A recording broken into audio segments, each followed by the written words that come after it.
তো রাত হয়ে গেছে, আমি তোমাকে একা ছাড়তে পারি না। চলো আমি তোমার বাড়িতে ছেড়ে দিয়ে আসি। না না স্যার, আপনি একদম চিন্তা করবেন না। আর এমনিতেই ওই গুন্ডাগুলো তো এখন আমার পিছু করছে না, তাই কোনো ভয় নেই, আমি একাই যেতে পারবো। ঠিক আছে, তাহলে যাও। কিন্তু শোনো, যখনই কোনো তোমার দরকার পড়বে আমাকে ফোন করে নেবে, সিআইডি ব্যুরোতে।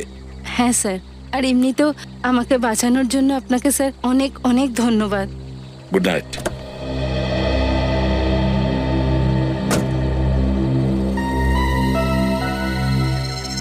আমি তো বুঝতেই পারছি না যে মেয়েটার আসলে ব্যাপারটা কি।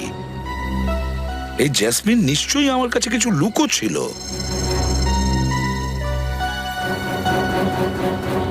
গিয়ে একবার দেখতে হবে ওই সাদা বাড়িটা, খোঁজ তো একবার নেওয়া উচিত।